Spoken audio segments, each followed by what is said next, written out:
Alors c'est une longue histoire. Il y avait un scénario qui traînait, qui s'appelait Black Adoption, qui avait été écrit par Sébastien Mounier et Françoise Colombani. Et moi, de mon côté, j'étais en train de travailler sur un fait divers, un couple de Noirs en Angleterre qui avait accouché d'un enfant blanc. Et accouché. Et un jour, le hasard a fait que Dominique Farrugia m'a téléphoné pour me dire qu'il avait ce scénario. Et comme il avait vu ce que j'avais fait sur La Première Étoile, il m'a dit ce serait bien qu'on se voit. Et je lui ai dit bah, attends, c'est marrant, je bosse sur à peu près le même truc. On s'est vu. Ce scénario, ça faisait 15 ans qu'elle essayait, mais elle n'y arrivait pas. Et donc j'ai repris, j'y ai mis, avec Sébastien, on a fini ce scénario, j'y ai mis tout ce dont j'avais envie de parler.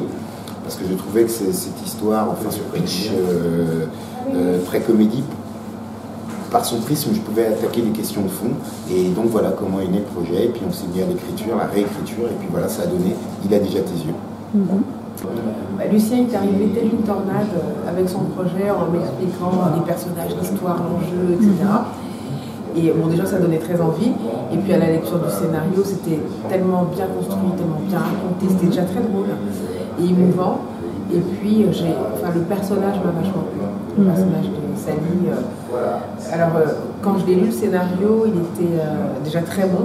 Mais après on a fait tout un travail de lecture, de discussion, de brainstorming, vraiment pour creuser les personnages, les situations entre eux, leur passé.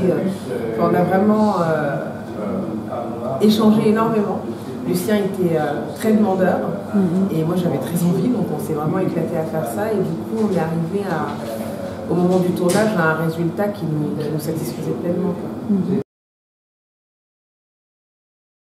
Oui, moi je travaille énormément en amont parce que vous savez, comme je suis devant et derrière la caméra, j'ai besoin que je laisse peu de part à l'improvisation, même s'il y en a, mais j'ai besoin vraiment de répéter avec les acteurs, finir le scénario avec les acteurs, j'adore faire ça. C'est ma méthode, je rencontre les comédiens, on parle des scènes, on réécrit des choses.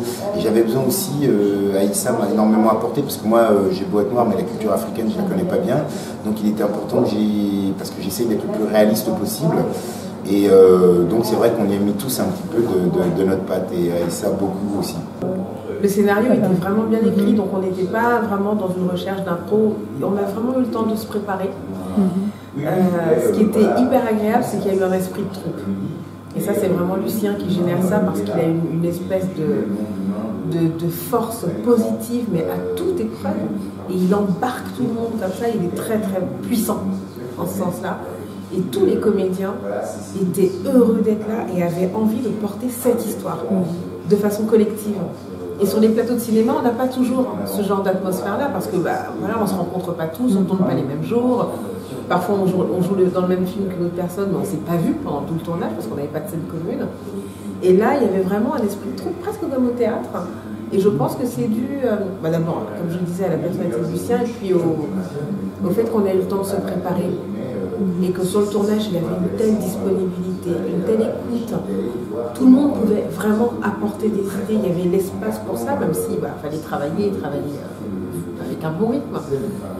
Mais du coup, oui, il y a eu des moments d'improvisation, plein de petites choses, une myriade de propositions. Et puis en même temps, on était attachés à être fidèles à ce qui avait été préparé.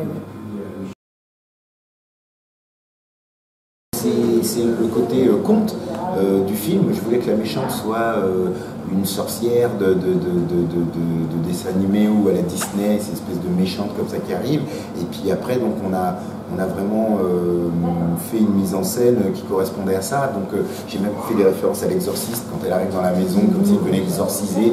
Parce que il est vrai qu'en parlant avec des adoptants, ils me disaient que lorsqu'il y avait la visite de l'assistante sociale, ils avaient peur de mal faire, que la maison soit mal rangée, et que même si on ne retire jamais un enfant, ou alors un cas vraiment extrême, ils ont toujours peur, cette espèce d'épée Damoclès pendant les 6 mois de placement.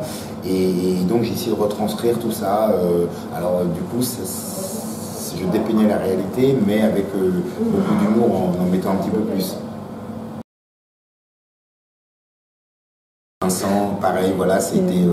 c'est tout ce travail de répétition, il y a un personnage en base comme ça sur le papier, et puis ensemble on a construit des choses, on a énormément échangé. Donc il y avait des rôles référents comme Coup de foudre à Notting Hill, il y avait un personnage dans la maison qui était un peu comme ça décalé. Je voulais aussi qu'il représente le célibataire, mais dans ce qu'il a de plus libre, c'est-à-dire voilà, il parle toujours de ses voyages.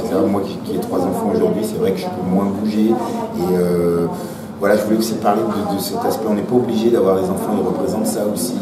Et puis l'amitié, je le fais parrain, quelqu'un sur qui on peut compter. Donc c'était, voilà, il m'a servi à tout ça. Et c'est vrai que Vincent, moi j'avais parlé d'un personnage qui était là, et lui là on est vraiment très très très loin. Et je suis tellement heureux que ça soit un Vincent Elbaz qu'on n'a absolument pas l'habitude de voir. Ça, je crois que c'est une grande victoire. J'espère que les gens vont l'apprécier comme nous on a pu l'apprécier dans le film. Voilà.